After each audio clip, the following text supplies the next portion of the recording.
Hey folks, this is Jesse Cope, back with another episode of the American Soul Podcast.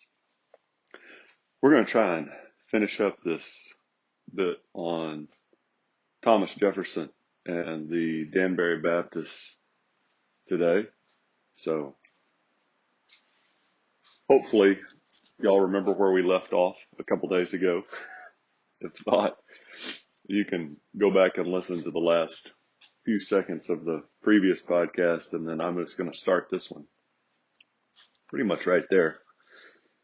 At any rate, as always, folks, for those of y'all that continue to join me here and give me a little bit of your time, I'm very grateful. And for those of y'all that continue to share the podcast and to help it to grow, which it is, I'm extremely grateful and humbled by that. So thank y'all so much. And I guess without anything else, folks, we will get to rolling. So we're just going to pick up where we left off. We're doing a pretty dang good job of it.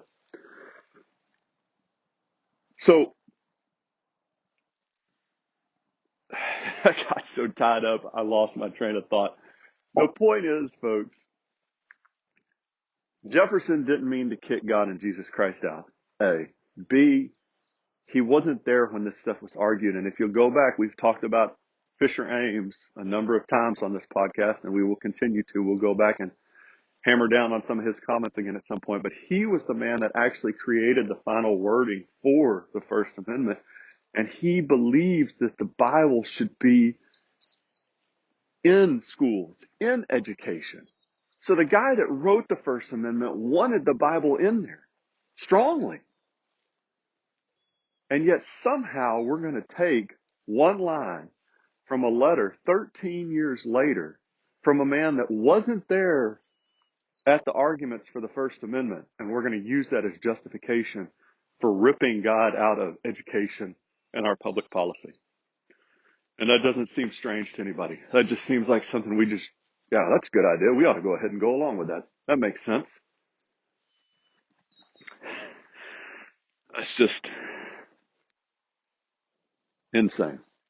All right, so what we're going to do for the last third of these two podcasts here is we're going to talk about some of Jefferson's comments, because he saw, folks, he saw what was coming with the Supreme Court. He may not have seen exactly, because he's not God, as I'm sure he would have been the first to tell you, but he saw what was coming with the judiciary and how they could at that point completely undermine the foundations of our republic, which is what they did in the 20th century with all this separation of church and state nonsense. Roe v. Wade's another great one that's fundamental. I mean, the very first inalienable right is life in our Declaration. And yet we have denied that to over 60 million, I think it's 63 million and something, citizens today. And we wonder why God's hand is pressing down on our nation today. It's mind-boggling. So we're going to read through a couple of his quotes about the judiciary and the dangers therein. I think it's ironic that he saw these dangers and then the judiciary used his own words, few as they were in that one letter, to help dismantle the country. September the 6th, 1819. The Constitution is a mere thing of wax in the hands of the judiciary, which they may twist and shape into any form they please. It's exactly what they did. They twisted his own words, and they have twisted the meaning of so many different things. Roe v. Wade never should have happened. There is no right to murder in our Constitution. There's no God-given right to murder a baby just because they're a burden or inconvenience to you.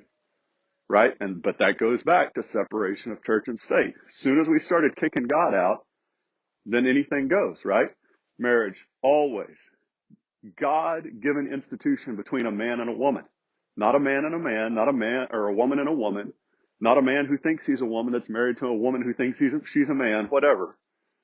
No, it's a man and a woman, right? So again, when you kick God out, everything comes in. On September the 28th, 1820, Jefferson wrote to William Jarvis, "You seem to consider the judges as the ultimate arbiters of all constitutional questions. A very dangerous doctrine indeed, and one which would place us under the despotism of an oligarchy. Our judges are as honest as other men, and not more so. And their power is the more dangerous, as they are in office for life and not responsible, as the other functionaries are, to the elective control. The Constitution has erected no such single tribunal, knowing that to whatever hands confided with corruptions of time and party, its members would become despots." I mean, and that's exactly what happened. Whatever happened in those decisions back in the 20th century, kicking God out of schools, kicking God out of our public policies, our public institutions, it was because of the corrupt nature of that court. Now, before anybody even jumps to the conclusion, I'm not saying that we don't need a Supreme Court. And I'm not saying that there haven't been some very good men and women on that body. But what I'm telling you is, regardless of either of those two facts, the Supreme Court is the one that dismantled or started that process of dismantling our republic by kicking God out. And Jefferson warned. He warned about it in 1820, 1819. He saw it coming, that they were going to use that power to, what did he say right there? He said, to twist and shape into any form they please. How in God's name up in heaven, how did we ever think that there was a right to pull a baby limb from a mother's stomach and say that that's a right in America? How did we ever get to the point where we thought that it was a good idea to say that marriage was between two men? How did we ever think in a Christian nation that it was a good idea to take God and the Bible and the teachings of Christ away from our children as the center of their education? Well, because the Supreme Court body said so, and we all went, oh, well, they're real smart people with a lot of degrees behind their name. They must know what they're doing, so we better follow those men instead of God as a nation. Remember the seal that Jefferson proposed, folks. Israel, God leading Israel out of the wilderness, day and night. This ain't it, folks. So here's one of these comments that I talked about, Jefferson's personal opinion. And I think I've got time. I really want to get to one more, folks. So I'm going to read this and then we'll move on. "I hold the precepts of Jesus as delivered by himself to be the most pure, benevolent, and sublime which have ever been preached to man." And then if you don't know it, I've used this here before a few times, but the seal of Thomas Jefferson bearing the inscription "Rebellion to Tyrants" is obedience to God. And I do have one more. I know I'm trying to cram a lot in here, folks, but there's one more on the judiciary before we move on. And we'll come back to this stuff, folks. We have to. Muscle memory, you've got to talk about this stuff over and over again. So we will come back to it. In 1821, Jefferson wrote to Mr. Hammond, "The germ of dissolution of our federal government is in the federal judiciary.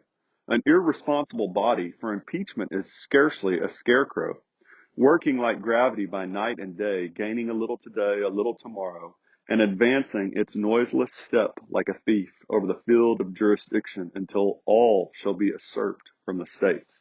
Two things we say in there, really, folks, is that the threat of impeaching a Supreme Court justice, when he calls it a scarecrow, he's saying it's basically meaningless. Nobody's going to impeach a Supreme Court justice.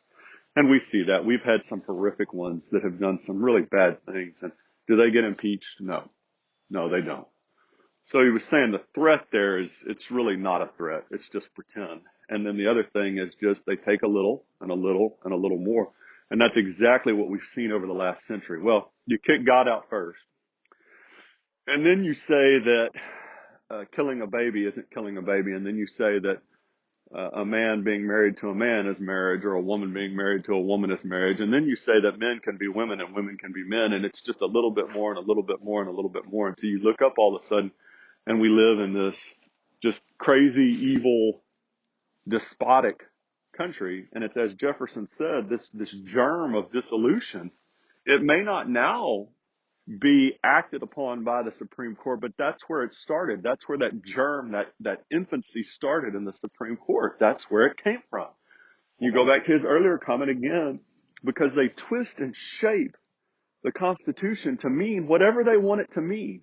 And this is one thing, I haven't said this in a while, folks, but when we start to look at the changing political opinions of men instead of the unchanging commands of God as a nation, this is what you get, because the Supreme Court is going to go with the political flow to a large extent.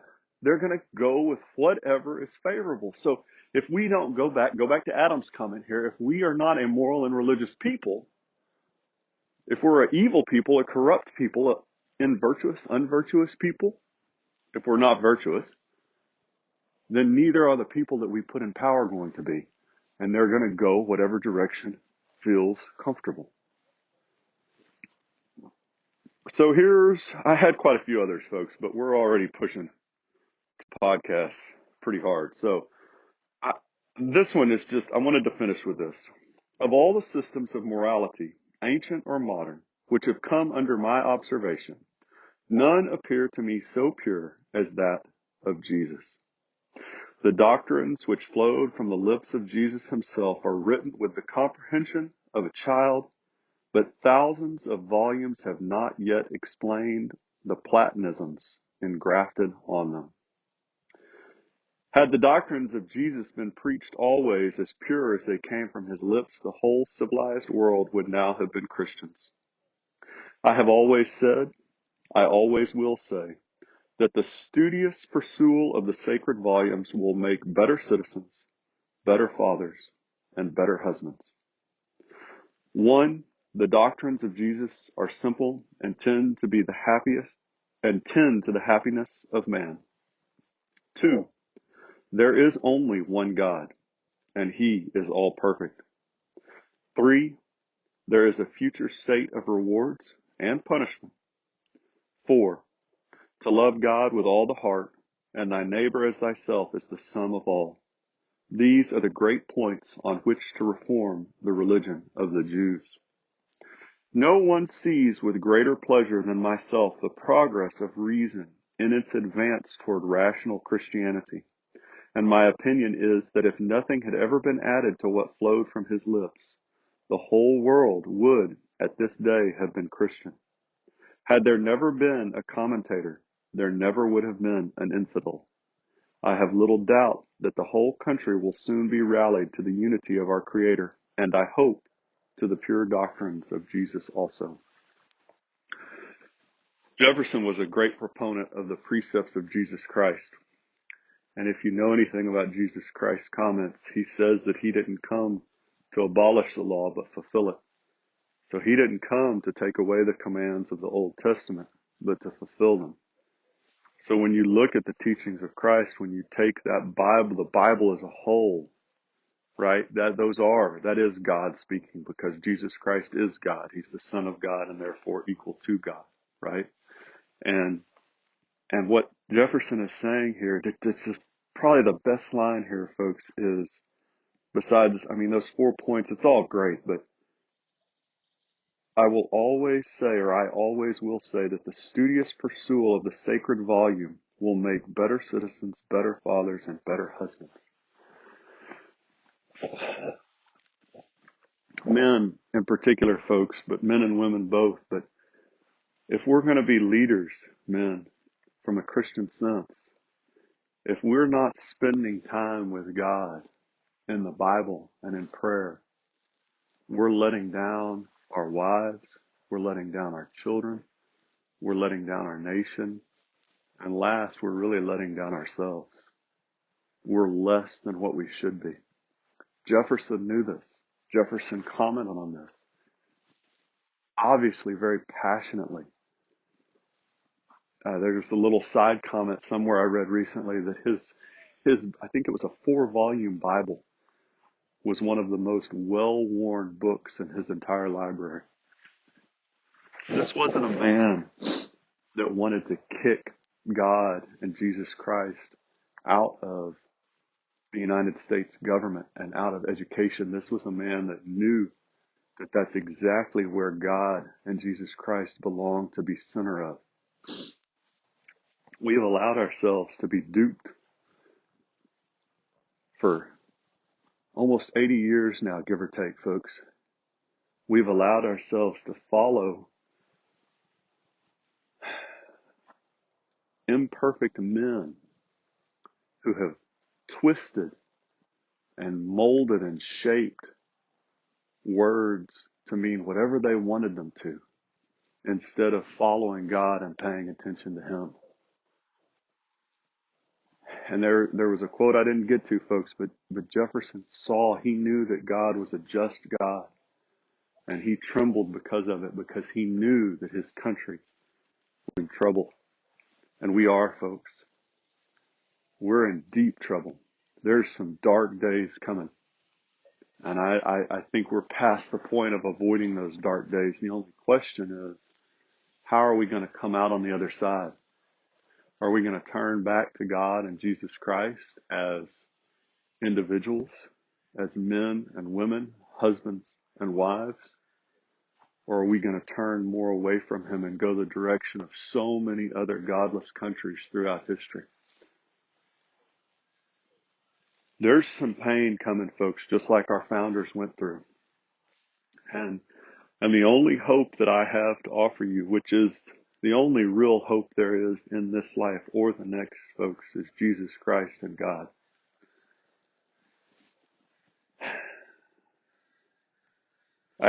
We could keep going, folks, and I need to, and I will. There's, Lord willing, there's many other podcasts coming, but just realize that.